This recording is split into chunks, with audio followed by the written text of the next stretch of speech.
નર્મદાના રાજપીપળામાં lady સિંઘમનું action, દબાણકારો અને પશુપાલકોની પાલિકાનું અલ્ટિમેટમ, 5 દિવસમાં લારી ગલ્લા હટાવો નહીં તો થશે કાર્યવાહી. રાજપીપળા શહેરમાં સ્વચ્છતા અને જાહેર માર્ગો પરના ગેરકાયદેસર દબાણોને લઈને નગરપાલિકાએ હવે કડક વલણ અપનાવ્યું છે. ચીફ ઓફિસર વૈશાલી વરિયાની આગેવાની હેઠળ શહેરમાં દબાણકારો, કચરો ફેલાવનારાઓ અને રખડતા ઢોર સામે કાર્યવાહી શરૂ કરવામાં આવી છે. નગરપાલિકાએ લારી ગલ્લા, કેબિન સ્ટોલ, પાટિયા બોર્ડ તેમજ રસ્તા અને ફૂટપાથ પર ગેરકાયદેસર માલસામાન રાખી દબાણ કરનારાઓને 5 દિવસનું અલ્ટિમેટમ આપ્યું છે. પાલિકાએ સ્પષ્ટ ચેતવણી આપી છે કે નિયત સમય મર્યાદામાં દબાણકારો પોતાનું દબાણ જાતે નહીં હટાવે તો તંત્ર દ્વારા દબાણ દૂર કરવાની કાર્યવાહી કરવામાં આવશે અને કાર્યવાહીનો ખર્ચ પણ સંબંધિત દબાણકર્તા પાસેથી વસૂલવામાં આવશે. પાલિકાએ સ્પષ્ટ ચેતવણી આપી છે કે નિયત સમય મર્યાદામાં દબાણકારો પોતાનું દબાણ જાતે નહીં હટાવે તો તંત્ર દ્વારા દબાણ દૂર કરવાની કાર્યવાહી કરવામાં આવશે. રખડતા ઢોરને લઈને પશુપાલકોને પણ ચેતવણી. શહેરના રસ્તાઓ પર રખડતા ઢોરને લઈને પણ પાલિકાએ પશુપાલકોને ચેતવણી આપી છે. જાહેરમાં કચરો ફેંકનારાઓને સ્થળ પર જ દંડ. ચીફ ઓફિસર વૈશાલી વરિયા દ્વારા શહેરના જાહેર રસ્તા, ફૂટપાથ, ચોક અને સરકારી જગ્યાઓ પર કચરો ફેંકનારાઓ સામે સ્થળ પર જ દંડની કાર્યવાહી કરવામાં આવી હતી.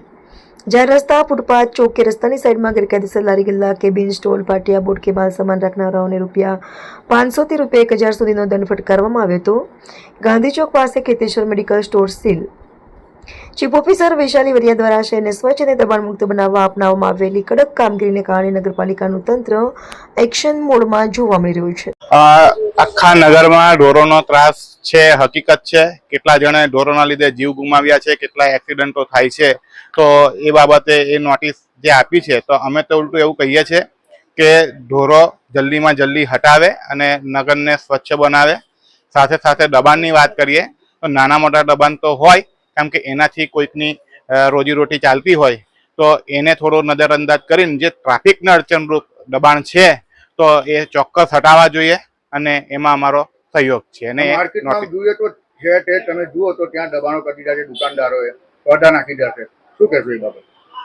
જો પડદા, મને નથી લાગતું કે પડદા દબાણ કરે છે, પણ જે બહાર વસ્તુ મૂકે છે ને રોડ ઉપર જે બહાર આવી જતા હોય અને જે ટ્રાફિકને અડચણરૂપ છે, તો એના માટે અમે સાથ અને સહકાર આપવા તૈયાર છે. એ હટાવવા જોઈએ. જે અતિશય દબાણ છે, બંને બાજુ એન્ટ્રન્સમાં આવવા જવાની જગ્યા નથી, જે રોડ ઉપર સ્કૂટરો મૂકે છે, માર્કેટમાં નગરપાલિકા આવે છે, જે માત્ર અમારા સ્ટેચ્યા હોય કાં તો અમારો સામાન એ હટાવે છે અને અમે હટાવી પણ લઈએ છીએ, પણ જે એ અમે નથી મૂકતા તો રોડ ઉપર જે લોકો સ્કૂટરો, વાહનો પાર્ક કરી જાય છે એ વધારે પડતા બહાર છે.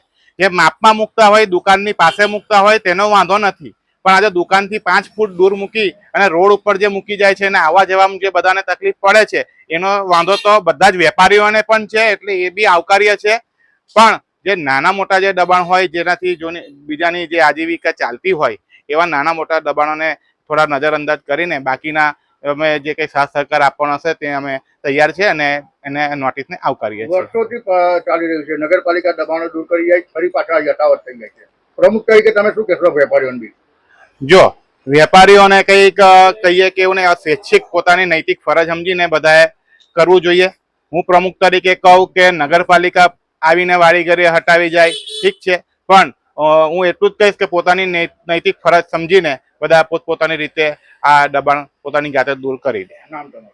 કૌશલ કાપડિયા, પ્રમુખ કાપડ એસોસિએશન રાજપીપળા. માનનીય પ્રધાનમંત્રી શ્રી દ્વારા જે સ્વચ્છતા અભિયાન વિશે વારંવાર આપણને સૂચન કરવામાં આવે છે કે સ્વચ્છતા રાખવી એ કોઈ પણ નાગરિકની અને કોઈ પણ જે આપણો છે રાજપીપળાના નગરપાલિકાના વાસીઓની એક આપણી પ્રાથમિક ફરજ બને છે.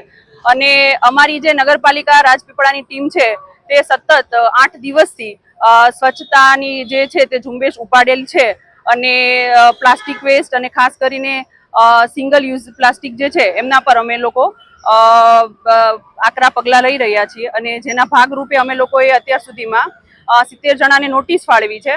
અને જ્યાં લેગેસી વેસ્ટ, જે આ પ્રકાર આપ જોઈ શકો છો, તે લેગેસી વેસ્ટ જે 15 કે 20 દિવસથી જમા થયેલો છે, સડી ગયેલો છે, તો તે લોકોને અમે લોકો એ જે છે તે દંડ પણ ફટકારેલો છે. અને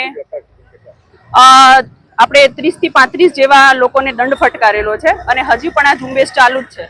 અને આ સિવાય પણ જે એક નગરપાલિકામાં દેખીતો એક પ્રશ્ન આપણને જોઈ રહ્યા છીએ અને મુસીબત પણ ભોગવી રહ્યા છીએ કે રખડતા ઢોરોનો બહુ મોટો પ્રશ્ન છે, જેનાથી એક્સિડન્ટ પણ થઈ રહ્યા છે અને લોકોને હાલાકી પણ થઈ રહી છે. તો નગરપાલિકા જે છે એ રખડતા ઢોરોને પકડવા માટે અને જે પણ ઘણા ટાઈમથી લારી ગલ્લાઓ કે જે એક ન્યુસન્સ ફેલાવે છે તો એમને કેટલા ઘણા ટાઈમથી જે પડેલી છે તે લારી ગલ્લાઓને ઉઠાવવા માટે પણ અમે લોકોએ ઝુંબેશ હાથ ધરેલી છે અને જેના ભાગરૂપે ન્યૂઝપેપરમાં જાહેર નિવિદા પણ આપેલી છે અને 20 તારીખ સુધીનું અલ્ટિમેટમ આપેલું છે. જો 20 તારીખ સુધીમાં એમના દ્વારા કાર્યવાહી નહીં કરવામાં આવે તો નગરપાલિકા દ્વારા એમની ઉઠામણી કરી અને ઢોરોને પાંજરાપોળમાં પહોંચાડવામાં આવશે.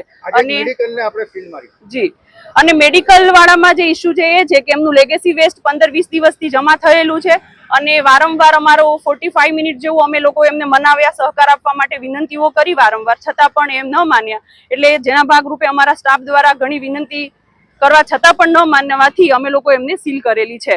અને નગરપાલિકાનો સ્ટાફ છેલ્લા 8 દિવસથી 14 થી 15 કલાક સ્વચ્છતા માટે ઝુંબેશ ઉઠાવી અને કામ કરી રહ્યો છે. હવે એમના વિશે પણ તમે થોડુંક પૂછો તો વધારે સારું, કારણ કે અમને પણ એ જવાબ નથી આપી રહ્યા અને કોઓપરેટ કરવાની ના પાડે છે, સહકાર નથી આપી રહ્યા. એટલે નગરપાલિકામાં જે અમારે કામ કરવાનો અમૂલ્ય ટાઈમ એક દુકાન પાછળ જે વેસ્ટ કરવો પડે તો એ થોડું ખોટું કહેવાય અને એ જે છે અમે કામગીરી કરવાનો જે પ્રયત્ન કરીએ છીએ તેમાં તે અવરોધ પેદા કરી રહ્યા છે. મારું નામ છે ચીફ ઓફિસર રાજપીપળા નગરપાલિકા વૈશાલી વરિયા.